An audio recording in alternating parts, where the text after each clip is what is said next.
Lega boy, dito tayo. So, dahil naka-leave ako, and kasama ko yung kaibigan ko, si Kat. Naka-leave din siya eh. Tutur ko kayo. Ito yung bahay ko. Nagsampay muna yung kapatid ko. Saan ba tayo mag-uupis? Dito na lang pala. Ay, or gusto mo dito? Kasi nakaliran dyan. Nakatakot naman to. Ano, parang ano din sa likod eh. Parang yung parang forest na. Parang kagubatan na ganun. Hindi ka man takot sa aso, no? Huwag na. Oh, takot ako sa aso eh. May aso kasi banda dun eh. Takot ako sa aso. Parehas sala kami. Wala, takot na baka agatin ang maging ano. Alam mo yun. Mm-mm. Diba lang yun?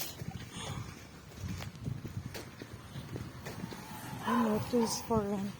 Maganda di. Ito yung sa may ano ko, sa may street ko. So, may mga iba pa yata na bakanting lote dito. Ang baba ko lang nakuha tong bahay na to. And sa may harapan ko, sorry, harapan ng street ko, may gas station na. Gas station. Gasol station lang. Gasol lang ano. Gasol lang stove. Ito lang gasol lang. Tapos meron ding ano dito. Bakery.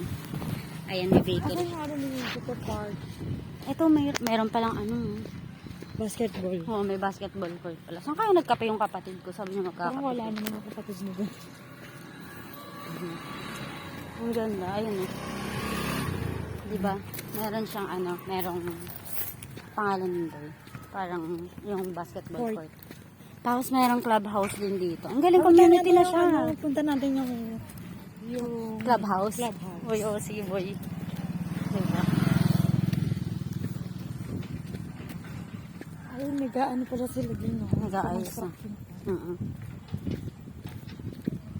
Tapos lakad na lang tayo pabalik. Di ba ang lapit lang? Lakad. Parang ngayon Malapit naman lang na dun. tayo. Eh. Oo. Takot lang ako maglakad kasi pag walang payong gawa ng takot ako sa aso. Parang nandun tayo sa barin, wala ka naman nakakatakot. Oo. Wala akong pakialam dun eh. Nasa Wala Pilipinas eh. yun din, di ba? Oo, yun nasa Pilipinas na eh. Ang No? daming mga kaso Iba kasi doon. yung aso dito eh, no? Ay, ayun, parang pinakapalatandaan, pag malapit na ako sa area ko, merong water tank. Ayan. And pag nasa Casa Isabel na nga pala, dito sa may mismong subdivision. Maganda talaga pag pag corner lot, ayan no? Pag nasa Casa Isabel ka na sa mismong subdivision, may tricycle doon. Then, papunta sa may area mo, 15 pesos. Sa area ko, 15 pesos. Pero pag malapit, baka 10 lang. Buti nakakapasok dito yung tricycle. Mga tricycle. Oo. Sa amin, bawal pumasok ang tricycle. Hanggang doon lang talaga sila sa ano. Baka inalaw na din naman nila. Pero okay na din at least. Buti nga nabuksan yun sa may ilalim eh. Malapit-lapit na yung dadaanan. Kasi dun sa may pinaka-main. So, Grabe. sunod naman, ikaw naman gagalaan ko. Boy.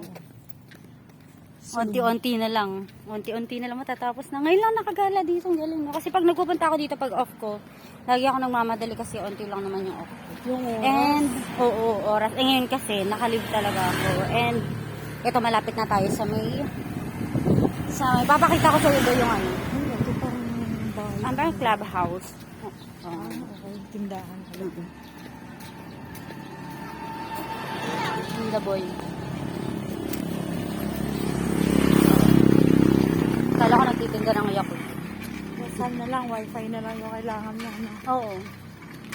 Hindi ka na magtindahan din. Oo, boy. Ayun, nakita ko na yung clubhouse. Parang ito yata yun. Pupuntahan natin yung clubhouse dito sa loob ng Casa Isabel. Lapit lang din ang clubhouse. Itong Casa Isabel, nakukuha ko to ng pre-selling. Kaya mura ko siya nakuha yung per month ko dito. Mura lang. May papaya pa.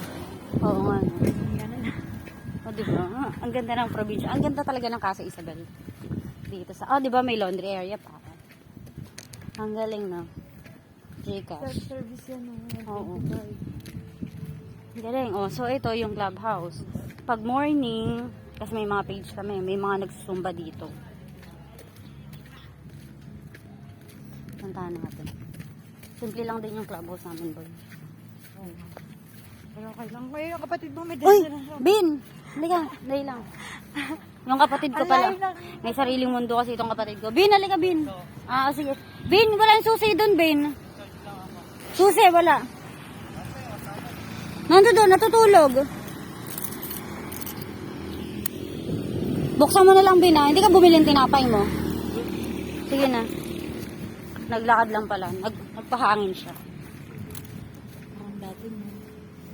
Parang dati, pinapangarap Dati, lang pangarap natin. lang namin to kasi OFW kami neto. So, talaga ang pangarap namin, bago kami mag-for good sa Pilipinas, meron kaming napala sa pagiging OFW, di ba? Correct. Di ba? Eh di, Yung, siya nasa, yung dating pangarap, natupad. Siya sa Lancaster, siya yung unang kumuha ng bahay, tapos sunod naman ako. Pero at least, meron kaming sariling bahay. Ang pangarap pa nga namin, tabi kami. Pero, di ba, at least meron kaming sariling bahay. Ang ganda. Tingnan nyo dito sa may, Ganda. Ang ganda. Ang hangin dito. At saka malamig. Presko talaga. So, ayan o. Maliit lang naman yung yung clubhouse. Pero, okay na din, diba? Ayun o, ang hangin. Nakaka-refresh dito. Nakaka-refresh. Ang ganda kasi ito, green siya. No? Tapos, Green. yun, ginala ko din yung friend ko sa ay, pinunta ko siya sa may kainan dito. Ang ganda din kasi. At saka mura. Masarap yung kainan dito. Oo. Sa